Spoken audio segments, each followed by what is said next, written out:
بسم اللہ ذالک الذی یبشر اللہ عبادہ، یہی جنت ہے کہ خوشخبری دیتا ہے اللہ اپنے بندوں کو۔ یہ پانچواں انعام ہے، اللہ خود خوشخبری دے رہا ہے۔ اللہ تعالیٰ کا خوشخبری دینا یہ بھی مستقل انعام ہے۔ یبشر اللہ، خوشخبری دیتا ہے اللہ اپنے بندوں کو، لیکن بندے سب نہیں۔ کون بندے؟ پھر ذکر کیا الذین آمنوا وعملوا الصالحات، اس لیے مشرک کوئی جنت میں نہیں جا سکے گا۔ شروع میں بھی والذین آمنوا، آخر میں بھی والذین آمنوا۔ جنت کے لیے ایمان شرط ہے، کوئی مشرک جنت نہیں جائے گا۔ آپ کی توجہ ہے یا نہیں ہے؟ اچھی طرح توجہ کر، آیت سمجھنی ہے۔ بڑی خاص آیت آ گئی، بالکل آسان، مفصل نہیں کروں گا، مختصر اور جامع بات کروں گا اس پہ، ورنہ اس آیت پہ بڑی باتیں ہیں۔ اس آیت کا نام ہے آیت المودہ۔ اس آیت کا نام کیا ہے؟ آیت المودہ۔ ایک تو آپ بولنا شروع کر دیں تو سبق آگے کر کے مسئلہ الہ پھر پڑھنا ہے۔ آیت المودہ، اس کا تین معنی میں کروں گا، دو صحیح اور ایک غیر صحیح، دو صحیح اور ایک غیر صحیح، اور پھر رافضی معنی وہ غیر صحیح۔ اہل تشیع کی ہزاروں کتب میں اس آیت کو بنیاد بنایا گیا ہے خلافت علی بلا فصل کا، اور انہوں نے ہر جگہ پہ مشہور کیا آیت المودہ، آیت المودہ، آیت المودہ۔ آپ نے پوری توجہ سے اور انصاف سے جج بن کے معنی سننا ہے کہ وہ کیا کہتی ہیں، ہم کیا کہتی ہیں۔ پہلے میں معنی کر رہا ہوں شیعوں والا، رافضیوں والا، اور یہ معنی ماشاءاللہ ہمارے عالمی مبلغ طارق جمیل صاحب، اس نے بھی ایک کتاب شائع کروائی اور بالکل رافضی ترجمانی کی ہے۔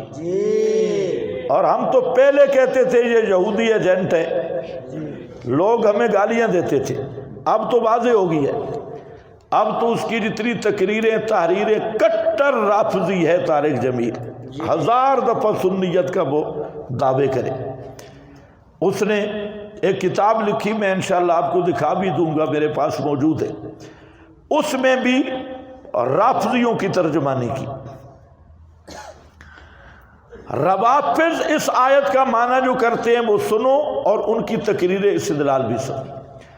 رافضی کہتے ہیں کہ آیت کا معنی ہے قُل لَا أَسْأَلُكُمْ عَلَيْهِ أَجْرًا، فرما دیجئے نہیں مانگتا میں تم سے اس دعوت توحید پر کوئی مزدوری، کوئی اجر، الا المودۃ فی القربى، مگر المودۃ فی القربى، میرے قریبی رشتہ داروں سے محبت کرنا۔ میرے قریبی رشتہ داروں سے کیا کرنا؟ مگر میرے قریبی رشتہ داروں سے محبت کرنا، یہ ہے معنی۔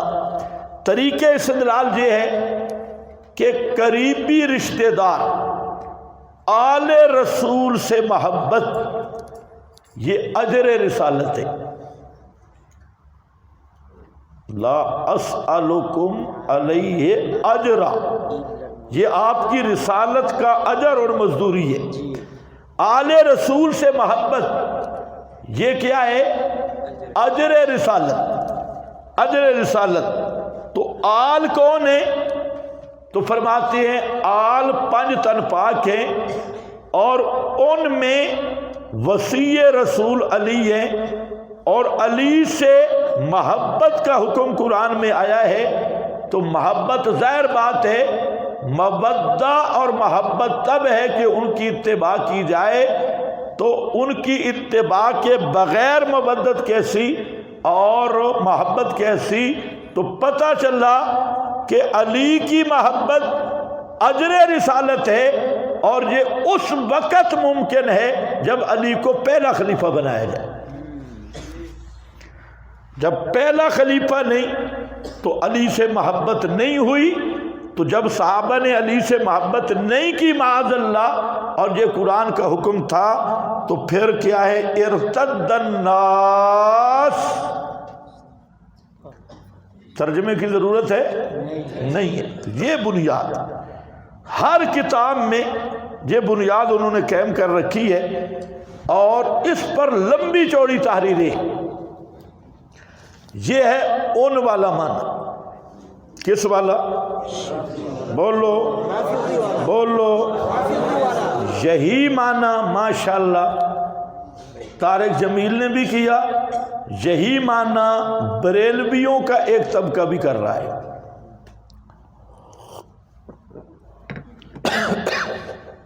جہاں دو باتیں سمجھو، ایک بات یہ ہے کہ آل رسول کی محبت ایمان کا جز ہے، جیسے اصحاب رسول کی محبت ایمان ہے، آل رسول کی محبت بھی کیا ہے؟ ایمان ہے۔ اونچے بولو، ایمان ہے، ایمان ہے۔ جیسے بغض صحابہ کفر ہے، اسی طرح بغض آل رسول بھی کفر ہے۔ یہ بات اچھی طرح سننا۔ نبی کریم علیہ السلام کے آل ہوں یا اصحاب ہوں، ان کی محبت کی اصل بنیاد نسبت رسول ہے۔ اس لیے اب کئی طبقے پیدا ہو گئے۔ ایک طبقہ حب اہل بیت کا مدعی ہے، دوسرا طبقہ حب صحابہ کا مدعی ہے۔ ہمارا ذہن یہ اہل سنت کا کہ حب صحابہ کے بغیر حب اہل بیت کا دعویٰ فراڈ ہے، اور حب اہل بیت کا دعویٰ حب صحابہ کے بغیر حب اہل بیت کا دعویٰ کذب، جھوٹ پہ مبنی فراڈ ہے۔ اسی طرح حب صحابہ کا نعرہ بغض اہل بیت جب بغیر محبت اہل بیت کے، وہ بھی فراڈ اور کذب پہ مبنی ہے۔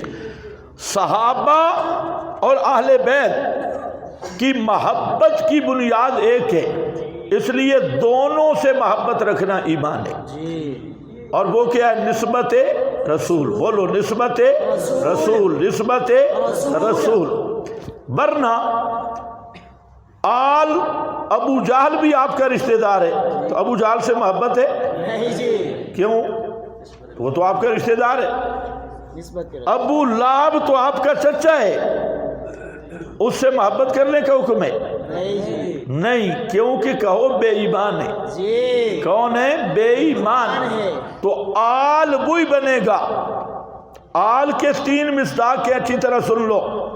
آل اور اہل ایک ہے، اہل بیت نبوت، آل نبوت، تین مصداق ہیں۔ ایک ہے اہل بیت سکونت۔ اہل بیت سکونت میں فقط ازواج مطہرات ہیں، جو سورۃ الاحزاب میں جن کو آیت تطہیر میں انہیں اہل بیت کہا گیا، لِيُذْهِبَ عَنْكُمُ الرِّجْسَ أَهْلَ الْبَيْتِ وَيُطَهِّرَكُمْ تَطْهِيرًا۔ اس آیت تطہیر میں جن اہل بیت کا تذکرہ ہے وہ صرف ازواج محمد مصطفیٰ ہے، ان میں کوئی دوسرا شریک نہیں۔ بے شک یہ اہل بیت سکونت ہے، یہ بھی اہل بیت ہے۔ دوسرا اہل بیت نسب ہے۔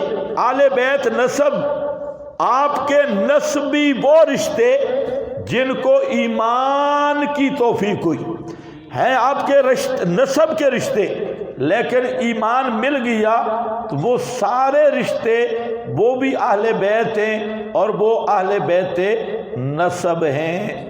اور تیسرا وہ اہل بیت نبوت، اہل بیت نبوت قیامت تک جو پیغمبر کریم کے مشن پہ چلنے والا ہے، چاہے وہ کسی قوم کا ہو، کسی ملک کا ہو، کسی رنگ کا ہو، کسی نسل کا ہو، لیکن پیغمبر کریم کا متبع ہے، آپ کے پیروکار ہے، وہ اہل بیت نبوت ہے۔ جی وہ کیا ہے؟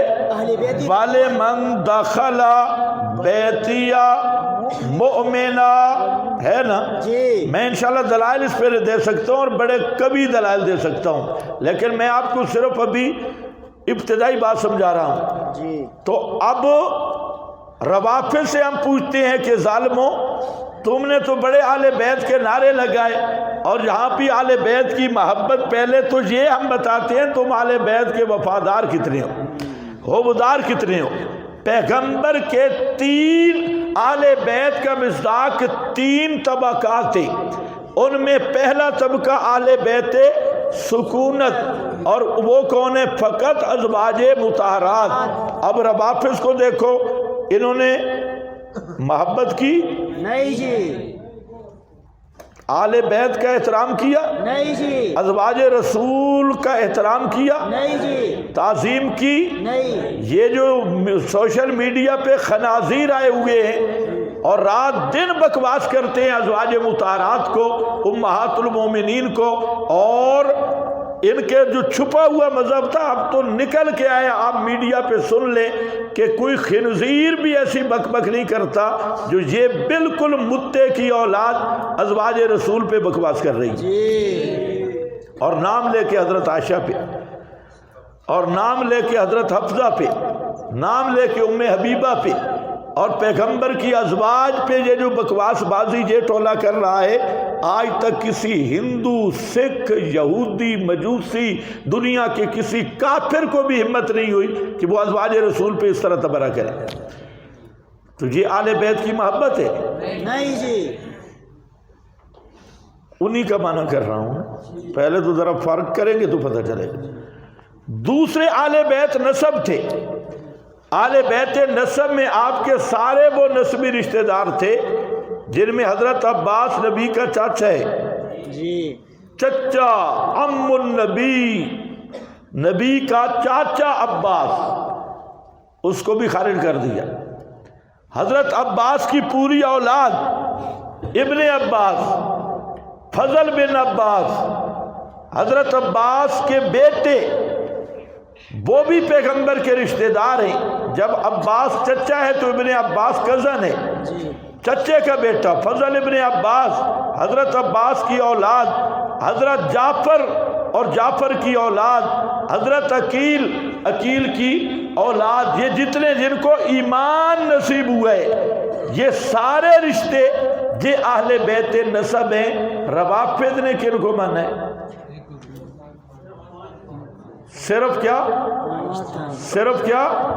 5۔ آپ کی 4 بیٹی ہیں جی، اور اہل بیت کے حوبداروں کو ذرا دیکھو، حوبدار اہل بیت، انہوں نے 3 کا بیٹی ماننے سے بھی انکار کر دیا، حالانکہ ان کے اپنے مذہب کی 150 کتب میں لکھا ہے، اور سیاہ اربع میں کئی حوالے موجود ہیں کہ نبی کریم علیہ السلام کی 4 بیٹیاں تھیں۔ حضرت خدیجہ الکبریٰ کے بطن سے آپ کی 4 بیٹیاں تھیں، اور پیغمبر کی بیٹیاں، انہوں نے کبھی کہا نہیں وہ حضرت خدیجہ کی پہلی شادی کی تھی، ربائب تھی، کبھی کہا کہ کسی اور کی لے پالک تھی، کبھی کہا کہ نہیں ہے ہی نہیں، بنت واحد۔ 3 بیٹیوں کا انکار کیا۔ پیغمبر کے 4 بیٹے تھے، وہ بھی اہل بیت سے فارغ، پیغمبر کی ازواج اہل بیت سے فارغ، حضرت علی کے اور جو بنی ہاشم کے رشتے تھے پیغمبر کے نسبی رشتے دار، وہ سارے اہل بیت سے خارج۔ حضرت علی کے 18 بیٹے ہیں، وہ اہل بیت سے خارج۔ حضرت حسن کی اولاد ساری اہل بیت سے خارج۔ حضرت زید اس کی اولاد ساری آل بیت سے خارج، محمد بن حنفیہ علی کا بیٹا آل بیت سے خارج، اور پھر ہر امام کے مقابل جو اپوزیشن لیڈر کھڑا ہوتا رہا وہ بھی ہاشمی تھا اور اس کا قریبی رشتہ دار تھا، تو ہر امام کے مقابل چار چار امامت کے مدعی آتے رہے، یہ سب بنی ہاشم تھے اور آپس میں رشتہ دار تھے، ان کی تکفیر کر دی اور انہیں بھی آل بیت سے خارج کر کے پہلے 5 کل 12 آل بیت ہیں۔ یہ ہے احال نے آل بیت دے حبداران دا، یہ تو محبت آل بیت میں آل بیت کے ہی صفایا کر دیا، پہلے 5 اور کل ملا کے کتنے 12، اور پھر انصاف دیکھو، بیٹی آل بیت ہے حضرت فاطمہ، حضرت فاطمہ، ہمارا ایمان ہے حضرت فاطمہ خاتون جنت ہے، قابل قدر پیغمبر کی لخت جگر ہے، لیکن سوال یہ ہے بیٹی آل بیت ہے اور اماں جان خدیجہ الکبریٰ نبی کی وہ بیوی کہ جس کا پورا مال اسلام پہ لگے، حضرت خدیجہ الکبریٰ، اور پیغمبر کریم کی وہ محبوب بیوی کہ آپ پوری زندگی، حضرت عائشہ فرماتی ہیں مجھے جتنا رشک آتا تھا نا حضرت خدیجہ کے ذکر پہ کہ پیغمبر کریم کے پاس کوئی صدقہ یا گوشت آتا تو سب سے پہلے کہتے کہ یہ حضرت خدیجہ کی سہیلیاں جو تھی ان کے گھر جا کے دو، پورا اسلام پہ جن کا مال لگے ان کو آل بیت سے خارج کر دیا حضرت عائشہ کی ضد میں، یعنی ایسا لعنتی مذہب، بیٹی کو آل بیت میں اور ماں خدیجہ الکبریٰ کو آل بیت سے نکال دیا۔ یہ ہے مذہب مہذب، یہودی مجوسی ملی بھگت نکالا، اور نکالا کیوں کہ اگر خدیجہ کو ماننا پڑا تو پھر حضرت عائشہ کو بھی ماننا پڑے گا، تو اس سیاست کی بنیاد پہ حضرت خدیجہ کو آل بیت سے خارج کر دیا۔ تو میں عرض کر رہا تھا کہ انہوں نے تو آل بیت کا ایک فرد بھی نہیں چھوڑا، سب کو اڑا کے رکھ دیا۔ پھر حضرت حسن کی بڑی اولاد ہے، حضرت حسین کی بڑی اولاد ہے، پھر ان کی آگے بڑی اولادیں ہیں، سارے آل بیت سے فارغ ہیں۔ 5 تے 12 میری گاڑی کا نمبر ہے 512، جدھر ہم جاتے ہیں سلوٹ کرتے ہیں 512 یہاں میرے پیچھے 4-5 بندے انہوں نے بھیجے کہ جتنے کے لیے ہم وہ پیسے بھی دیں گے اور 2 لاکھ روپیہ ہم صرف نمبر کا دیں گے۔ 5 اور 12 آ گئے، میں نے کہا اب مجھے بھی راز پتہ چل گیا، میں نے بھی آپ کو نہیں دینے۔ ہندوستوں کے پجاری۔ دوسری بات میں عرض یہ کر رہا تھا کہ اہل بیت کی محبت ایمان ہے، بولو اہل بیت کی محبت ایمان ہے، لیکن سارے اہل بیت کو ماننا ہے۔ یہ اہل السنت کا سینہ ہے جو سب اہل بیت کی محبت سے لبریز ہے، بے شک یہ کسی مجوسی نسل کا سینہ نہیں ہو سکتا، یہ کسی یہودی کا سینہ نہیں ہو سکتا کہ اہل بیت کے نام پہ دکانداری چمکائی جائے۔ اور کتنا عاشق ہے ذاکر آل بیت کا کہ 1 گھنٹہ ذکر حسین کا 1.5 لاکھ روپیہ لیتے ہیں۔ واہ عاشقو، ذرا ایک محفل مفتی پڑھ دو 1.5 لاکھ 2 لاکھ، آج کل تو اور مہنگائی ہے۔ خیر، دوسری بات محبت اہل بیت کی اسی طرح ایمان ہے جیسے محبت صحابہ کی ایمان ہے، جی بے شک، دونوں کی بنیاد ایک ہے، لیکن اس آیت کا یہ مطلب نہیں ہے، اس آیت کا یہ مطلب نہیں ہے، بن ہی نہیں سکتا، جی ہے ہی نہیں۔ لہذا اس آیت کا یہ معنی کرنا کہ المودہ الا المودہ فی القربہ کہ 5 تن پاک کی محبت اجر رسالت ہے، اور پھر اس سے آگے بنیاد رکھ کے ایک تحریف کرنا کہ یہ مودت اتباع کی صورت میں ہے اور وہ خلافت بلا فصل کی صورت میں ہے، یہ خالص کفر ہے اور توہین رسول بھی ہے، تحریف قرآن بھی ہے جی، اس لیے یہ معنی بن سکتا نہیں ہے۔ وجوہات اس کی متعدد ہے۔ وجہ یہ ہے، پہلی وجہ کہ یہ پیغمبر کی توہین ہے۔ پیغمبر کی کیا ہے؟ توہین ہے۔ عام دنیا دار آدمی، پہلی وجہ توہین کی، عام دنیا دار آدمی اس سے بھی اگر سمجھدار ہے تو یہ متوقع نہیں کہ 23 سال محنت کرے اور کہے کہ 23 سال میری محنت کے بدلے میں ایک چیز تم سے مانگتا ہوں، میرے بیٹے یا میرے رشتہ دار کو عہدہ دے دینا۔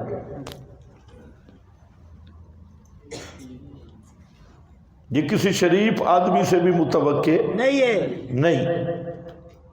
اب میں آپ کو پڑھا رہا ہوں، میں 30 سال 23 سال 25 سال پڑھاتا ہوں اور آخر پہ میں کہتا ہوں کہ میں پڑھانے کی فیس یہ لیتا ہوں کہ میرے بیٹے کو تم وزیر اعظم بنا دو، یہ میرے پڑھانے کی فیس ہے، اجر ہے۔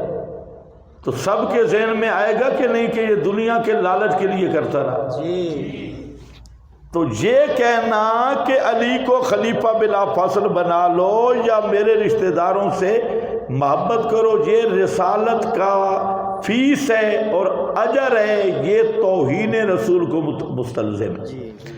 اس کا مطلب ہے کہ پیغمبر نے 23 سال معاذ اللہ محنت کی ہے اور مسئلہ بیان کیا، ماریں کھائیں اور سب کچھ برداشت کیا، کس کے لیے؟ کہ رشتہ داروں کو خلافت مل جائے اور مال مل جائے، دنیا مل جائے۔ پیغمبر پر کوئی ذی عقل آدمی یہ سوچ بھی نہیں سکتا، یہ اس سوچ پہ بھی لعنت ہے۔ دوسری وجہ یہ ہے کہ یہ 20 آیات کے خلاف ہے، یہ معنی تحریف اس لیے کہ 20 آیات کے خلاف ہے۔ آپ پورے انبیاء کی سیرت دیکھیں قرآن میں اور خود پیغمبر کریم کی سیرت دیکھیں، ہر پیغمبر نے علی الاطلاق یہ بات کی ہے کہ لا اسألکم علیہ اجرا، میں اپنی دعوت توحید پہ کوئی مزدوری فیس نہیں مانگتا، اور خود نبی پاک صلی اللہ علیہ وسلم سے بھی اس کی متعدد آیات میں نفی کی گئی۔ نکال لو گے یا نکال کے دوں؟ یہ آیات نکال لو گے یا نکال کے دوں؟ چلو کچھ نکال کے بھی دے دیتا ہوں۔ متعدد آیات میں انبیاء کا طریق یہ ذکر کیا گیا کہ لا اسألکم علیہ، کوئی اس دعوت پہ ہم فیس نہیں لیتے، اور خود نبی پاک سے بھی نفی۔ اب اگر اس آیت کا معنی یہ کیا جائے کہ میری دعوت کی فیس علی کو خلیفہ بنانا ہے، یا میری دعوت کی فیس میرے رشتہ داروں کو مال پیسہ دینا ہے، یا ان کے ساتھ پیار محبت رکھنا ہے قریبی رشتہ داروں کو، تو یہ خود ان آیات کے خلاف ہوگا جن میں اجر دعوت پر مطلقاً اجر کی نفی کی گئی۔ ان آیات کے بھی یہ کیا ہوگا؟ خلاف ہوگا۔ یہ سمجھ آ گئی میری بات؟ اس پر چند آیات آپ دیکھ لیں، اور یہ آیات اگر آپ کے ذہن میں مسئلہ آ گیا تو یہ آیات پھر تلاش کرنا بھی کوئی مشکل نہیں ہے، آسان ہے۔ یہ بھی بغیر فوٹو سٹیٹ کے مسئلہ آ گیا ہے دوستوں بزرگوں۔ ہاں، اس لیے کہہ رہا ہوں کہ تم مسئلے پتہ نہیں شمار کیا کرتے ہو۔ یہ ہے جی سورۃ الشعراء،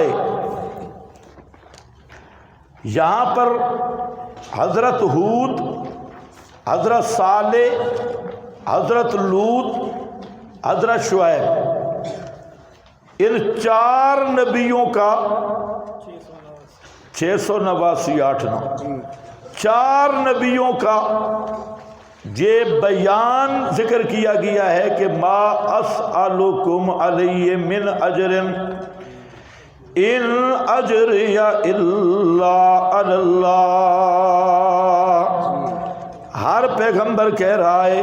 بتاؤ جی آیت نمبر 127 127 127 145 145 اور 180 180 ایک اور بھی ہے 164.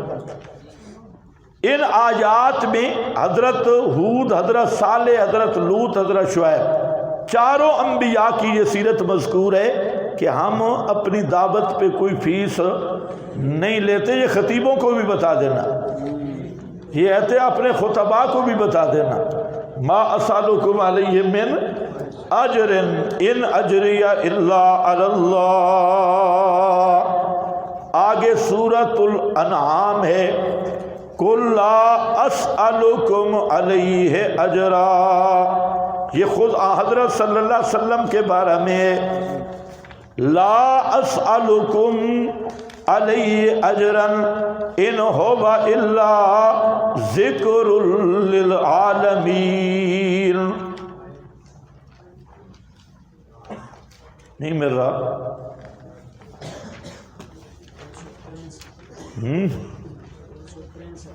263 بزرگ فرما رہے ہیں.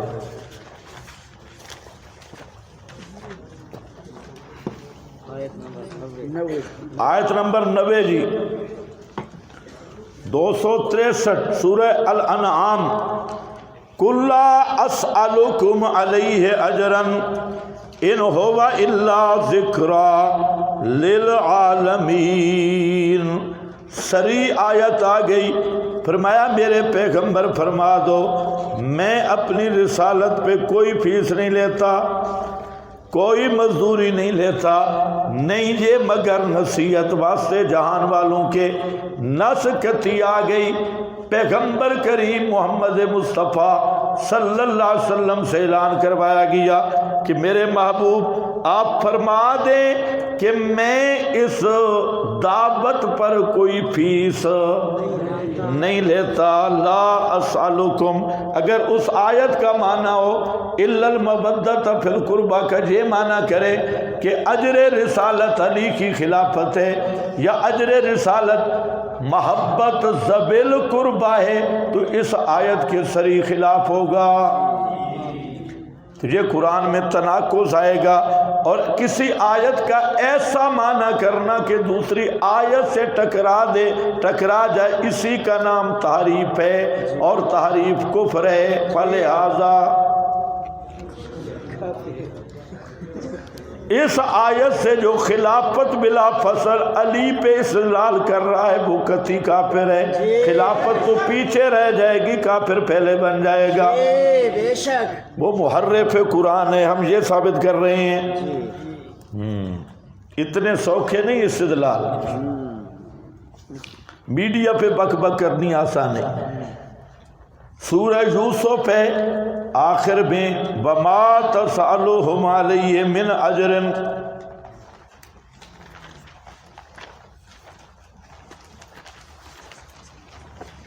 461 جی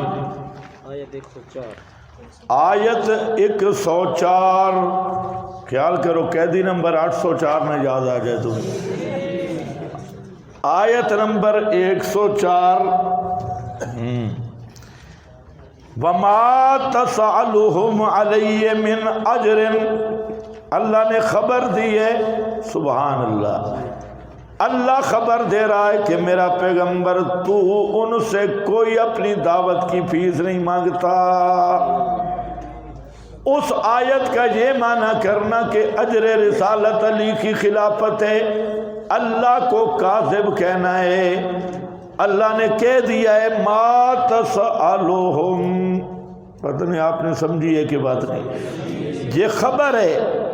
اللہ نے خبر دی کہ میرے پیغمبر آپ اپنی دعوت پہ کوئی اجر نہیں مانگتے. تو انہوں نے معنی یہ کیا کہ خلافت علی والی فیس یہ اجر رسالت اجر دعوت ہے. تو مطلب یہ کہ کذب فی اخبار اللہ فی اخبار اللہ، یہ بھی صریح کفر ہے.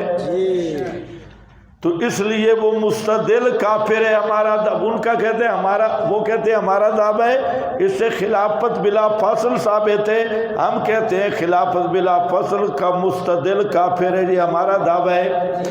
وہ تحریف کر رہا ہے، یہ معنی قطعاً نہیں، طارق جہیل کو بھی بتا دو یہ معنی نہیں بنتا۔ ایک پیغمبر پر دنیاوی لالچ کا الزام آ رہا ہے، یہ توہین رسالت ہے۔ دوسرا روش انبیاء، سیرت الانبیاء کے خلاف ہے۔ اور تیسری بات جو میں نے کی ہے وہ خود پیغمبر کے اعلان کے بھی خلاف ہے، اللہ کی اخبار کے بھی خلاف ہے۔ اخبار نہیں، اخبار، اللہ نے خبر دی ہے، اللہ کے خبر دینے کے بھی خلاف ہے، پیغمبر کے اعلان کرنے کے بھی خلاف ہے۔ تو جو اس آیت کا یہ معنی کرے وہ اللہ کو بھی معاذ اللہ کاذب سمجھ رہا ہے اور پیغمبر کو بھی جھوٹا سمجھتا ہے۔ جو اللہ اور پیغمبر کو جھوٹا سمجھے وہ مسلمان ہوگا؟ نہیں جی۔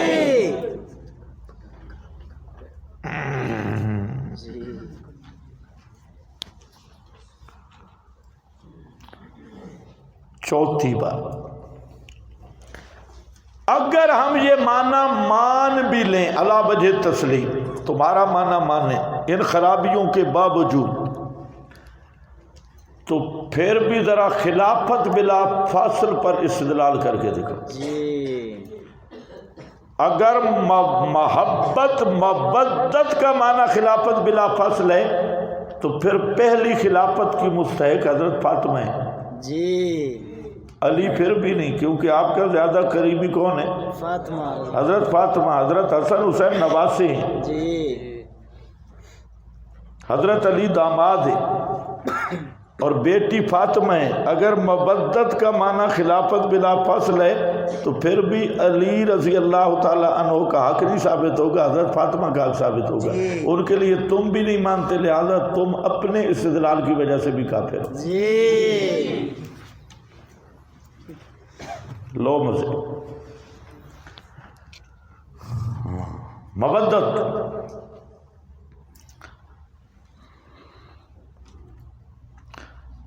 اگر اس مودت سے مراد یہی طریقے، پانچویں بات بیان کر رہا ہوں، پانچواں نمبر، اگر اس کا یہی معنی ہے کہ آل بیت کو خلافت دو تو پھر آل بیت کی خلافت بھی منسوخ ہوگی اور جن کو آل بیت خلافت دیں گے ان کی خلافت بھی منسوخ ہوگی۔ ابو بکر، عمر، عثمان کو علی نے خلافت دیے بیعت کر کے، معاویہ کو حسن نے خلافت دیے بیعت کر کے۔ جو ابو بکر و عمر عثمان کی خلافت کا منکر ہے وہ بھی کافر ہے، جو معاویہ کی خلافت کا منکر ہے وہ بھی کافر ہے۔ اسی استدلال پر پتہ نہیں آپ کو سمجھ بھی آئی ہے۔ الا المودۃ فی القربى، شیعوں والا معنی کر رہے ہیں کہ اس مودت فی القربہ کا معنی ذوی القربہ سے محبت ہے اور آخری نتیجہ خلافت ہے۔ تو میں نے کہا آیت سے اگر حضرت علی کی خلافت ثابت ہوئی نا تو پھر یہ بھی ثابت ہو گیا علی جس کو خلافت دیں وہ بھی منسوخ، وہ بھی مودت میں داخل ہے، وہ بھی اس آیت کی وجہ سے کیا ہوگی؟ منسوخ۔ اور حضرت حسن حسین پانی تن پاک ہیں تو پھر تو بہت مزہ آ جائے گا۔ حضرت علی نے ابو بکر کی بیعت کی، حضرت عمر کی بیعت کی، حضرت عثمان کی بیعت کی اور چوتھے نمبر پہ خود بیعت کی، لوگوں سے بیعت لی۔ پھر حضرت حسن آئے، حضرت حسن نے خلافت معاویہ کو دے دی، تو ان کی خلافت بھی منسوخ بنے گی، بلا فصل نہیں بن رہی خلافت، اور جن کو یہ دیں گے ان کی خلافت بھی منسوخ بنے گی۔ تو جو علی کی خلافت کا منکر ہے وہ بھی نص کا خلاف ہے۔ ہم تو علی کو خلیفہ مانتے ہیں، صرف نمبر ملنگ نے غلط لگے ہیں، ہم تو چوتھا خلیفہ علی کو مان رہے ہیں، اور جن کو علی خلیفہ مانیں گے جو ان کو نہیں مانے گا وہ بھی کافر، جن کو حسن خلیفہ مانیں گے جو ان کو نہیں مانے گا وہ بھی کافر، لہذا کافر کافر شیعہ کافر۔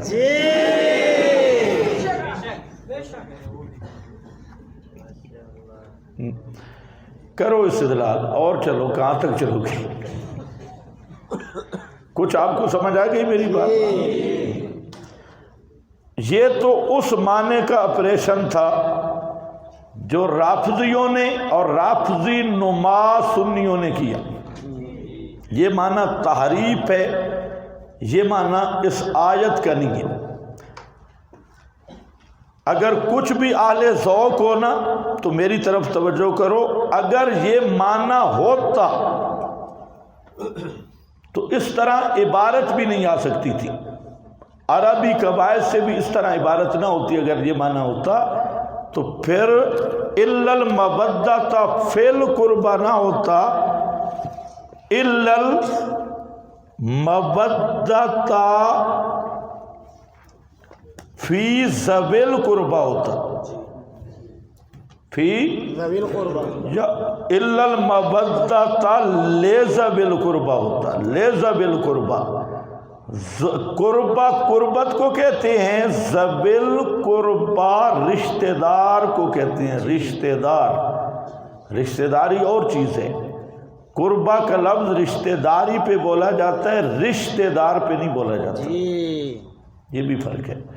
اور ذوی القربى کس کو کہتے ہیں؟ رشتہ دار کو، رشتہ دار کو. اور قربہ تعلق کو کہتے ہیں. رشتہ داری بھی بن سکتی ہے لیکن رشتہ دار کو ذوی القربى کہتے ہیں، صرف القربہ نہیں ہوتی. یا پھر عبارت ہونی چاہیے تھی کہ الا مودۃ القربى، الا مودۃ القربى. میں اجر رسالت نہیں مانگتا مگر کیا مانگتا ہوں؟ مودۃ ذوی القربى، مودۃ ذوی القربى، ذوی القربى کی محبت. پھر بھی کوئی بات بنتی رشتہ داروں کی محبت، دونوں لفظ نہیں. اب سنو جو صحیح معنی، یہ تبصرہ ہو گیا. صحیح معنی یہ ہے، ذرا میری طرف توجہ فرماؤ کہ یہ پہلا معنی کہ یہ جو فی ہے یہ فی لام تعلیلیہ کے معنی میں ہے. فی بھی تعلیلیہ آتی ہے، فی تعلیلیہ ہے. اور اس کی دلیل بخاری شریف میں حدیث ہے، اور بھی مقام ہے. عذبت امرأۃ فی ہرۃ، عذبت امرأۃ فی ہرۃ، ایک عورت کو عذاب دیا گیا بلی کی وجہ سے. تو یہ فا تعلیلی ہے، جیسے لام تعلیلیہ ہوتی ہے فا بھی تعلیلیہ ہوتی ہے. اب سنو پہلا معنی جو حضرت عبداللہ ابن عباس نے کیا، جو آپ کے رشتہ دار بھی ہیں اور آپ کی دعا سے مفسر بھی ہے، علمہ التعبیر. معنی یہ ہے کہ لا اسألکم علیہ اجرا الا المودۃ فی القربى.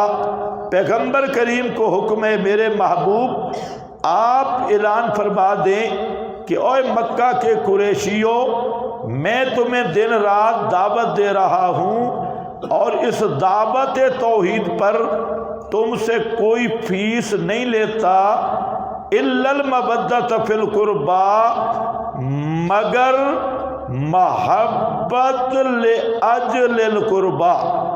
محبت لاجل القربى کیا معنی؟ محبت لاجل القربى، مگر تم چونکہ میرے رشتہ دار ہو، تم میرے رشتہ دار ہو تو میں ایک ہی چیز مانگتا ہوں جو رشتہ داری کا حق ہے کہ اگر مسئلہ نہیں مانتے تو رشتہ دار ہونے کی وجہ سے اتنی ایذائیں تو نہ دو.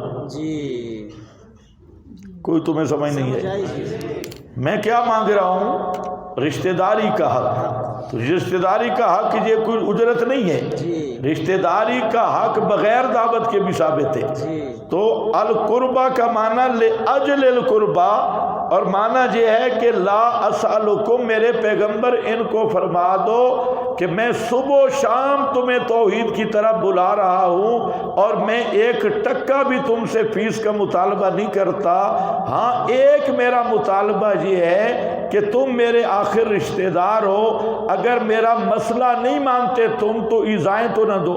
جی جیسے ابو طالب رشتہ دار ہے، وہ رشتہ داری کا حق ادا کر رہا ہے، تم بھی کم از کم ابو طالب جتنے بن جاؤ نا، مسئلہ نہ مانو لیکن اتنی بڑی دشمنی تو نہ کرو. جی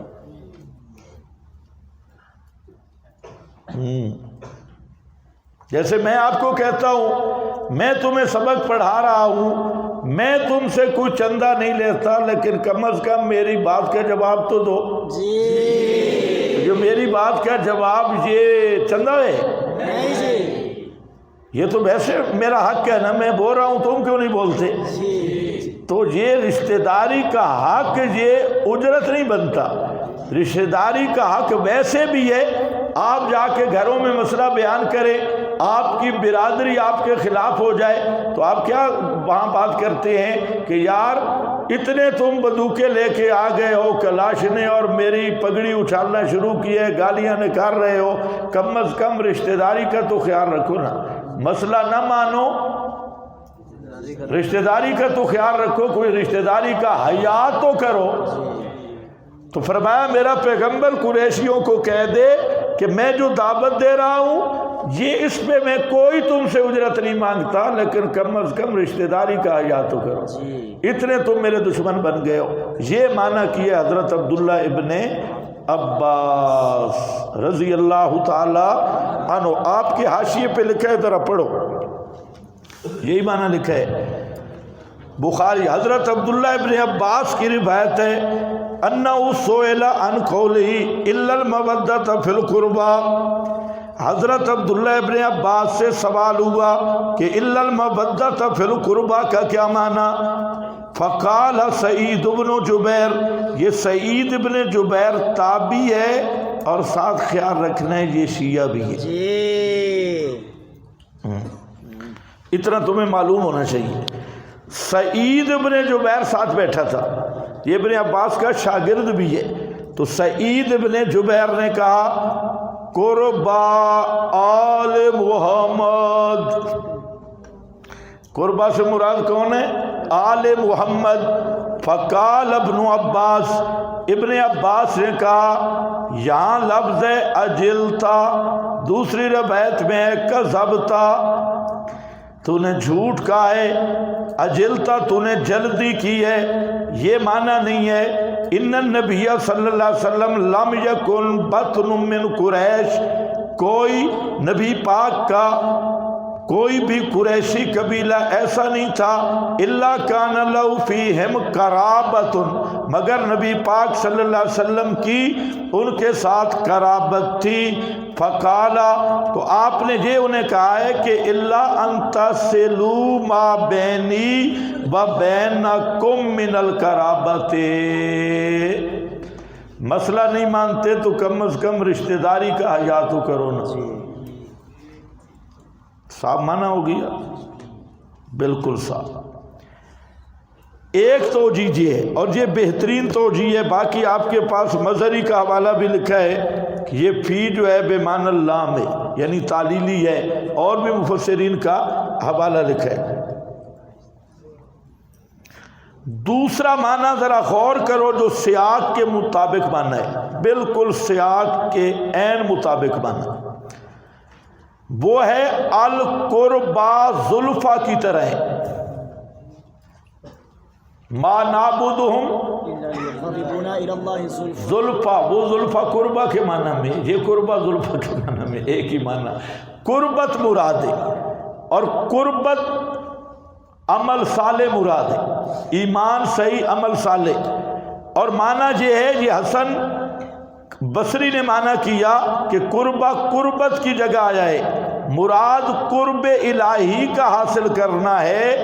اور آیت کا معنی یہ ہوگا کلا اسالکم علیہ اجرا، فرما دیجئے میں نہیں مانگتا اوپر اس توحید کے کوئی مزدوری کوئی فیس، الا المودۃ فی القربى، مگر محبت رکھنا بیچ قربت کے، محبت رکھنا بیچ قربت کے کیا مطلب ہے؟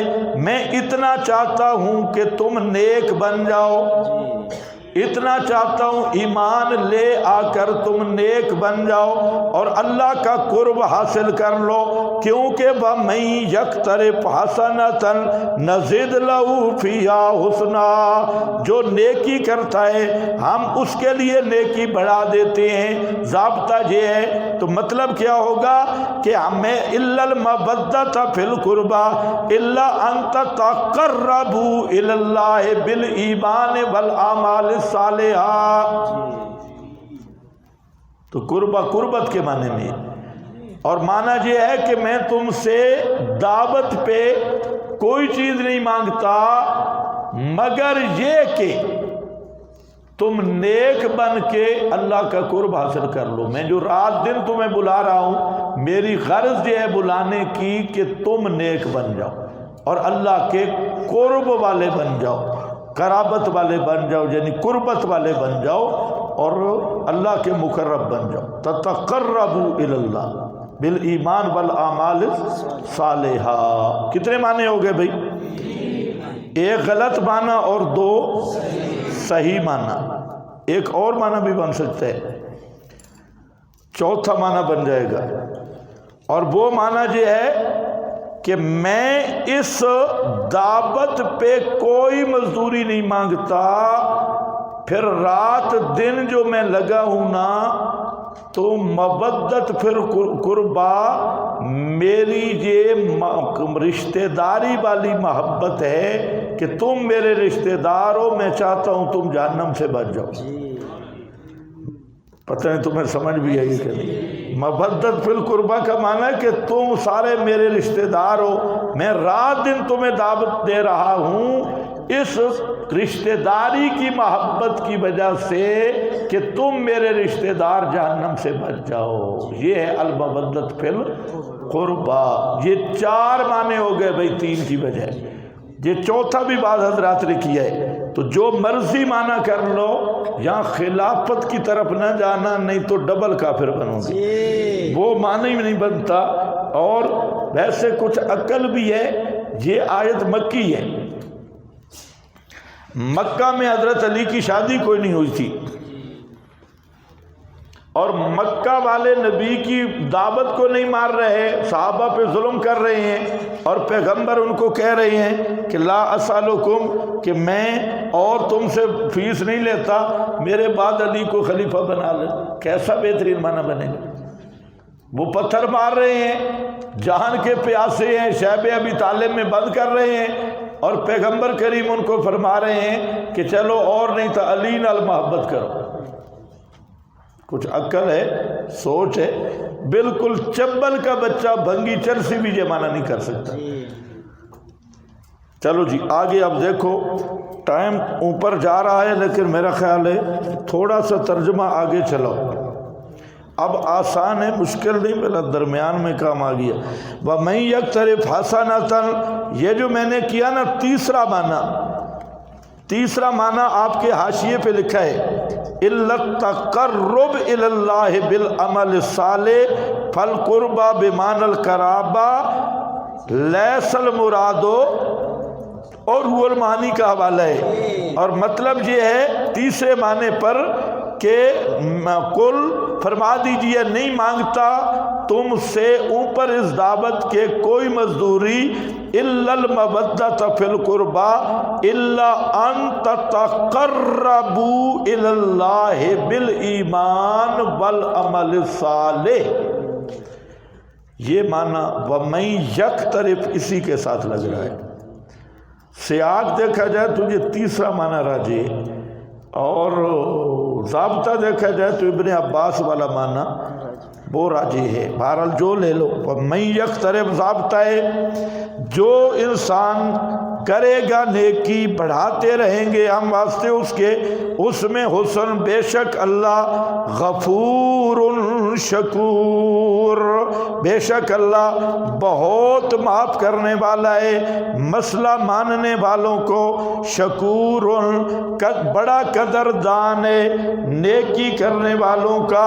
ام یقولون، کیا یہ مشرک کہتے ہیں کہ گھاڑ لیا اس پیغمبر نے اوپر اللہ کے جھوٹ؟ یہ باغیوں کے متعلق ہے اور شکوہ ہے۔ جب پیغمبر قرآن پڑھتا ہے تو باغی مولوی اور باغی پیر کہتے ہیں کہ پیغمبر جو بیان کر رہا ہے ہمارے اکابر کے خلاف ہے، لہذا یہ اللہ کا کلام نہیں ہے، اس محمد مصطفیٰ نے خود گھڑ لیا ہے۔ افتراء کا دعویٰ کرتے ہیں کہ مفتری ہے اور جھوٹ بول رہا ہے کہ یہ منزل من اللہ ہے۔ فرمایا فَإِن یشاء، اگر چاہے اللہ پاک مہر کر دے اوپر تیرے دل کے اور مٹا دیتا ہے اللہ باطل کو اور ثابت کرتا ہے حق کو اپنے کلمات کے ساتھ۔ مطلب کیا ہے؟ فَإِن یشاء کا خیال کرنا ہے، فَإِن یشاء لگ رہا ہے افترا علی اللہ کذبا، اس کے ساتھ مشرک کہتے ہیں کہ محمد الرسول اللہ نے یہ جو فدع اللہ کا دعویٰ پیش کیا ہے یہ من گھڑت ہے اور اللہ پر افطرا ہے۔